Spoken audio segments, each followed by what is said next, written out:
Bonjour, bienvenue dans la salle des Serious Games de Grenoble École de Management. Je me présente, je m'appelle Laure Doucet, je suis étudiante à GEM et je suis également Serious Game Designer.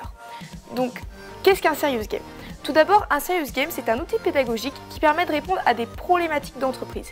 Elles peuvent être de formation, de recrutement, de sensibilisation, mais ici, sur quoi on travaille particulièrement, c'est des Serious Games pour l'innovation. En école de commerce, évidemment, on se forme avec les Serious Games, mais aussi on apprend à innover.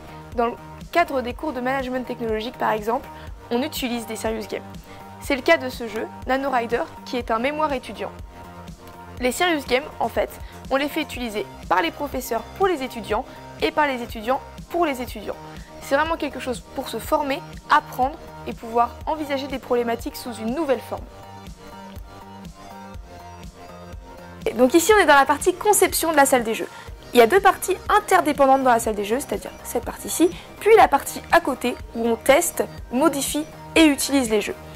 Donc pour créer un Serious Game, c'est pas seulement on fait un jeu comme ça sort pas de nulle part, on a des étapes pour faire quelque chose de rigoureux et vraiment créer un Serious Game. Donc tout d'abord on cherche une inspiration. C'est pour ça ici qu'on a des jeux non sérieux. On utilise vraiment des mécanismes de jeux non sérieux qui peuvent nous paraître intéressants pour faire un Serious Game. Ensuite, on choisit un support, par exemple des dés, des toupies, etc. Ensuite, on identifie nos concepts clés, parce que pour faire un Serious Game, il faut vraiment que le côté sérieux soit au cœur du jeu.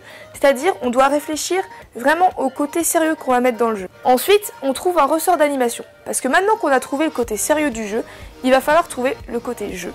Donc du coup, comment est-ce qu'on peut faire en sorte que le côté sérieux passe mieux grâce au jeu ? Ensuite, on définit un format de présentation des idées. C'est ici que le rôle des game artistes entre en jeu. Il faut vraiment que le visuel du jeu soit beau. On tient beaucoup à ça et c'est pour ça que du coup on travaille avec des game artistes. Ensuite, on trouve un outil de sélection d'idées.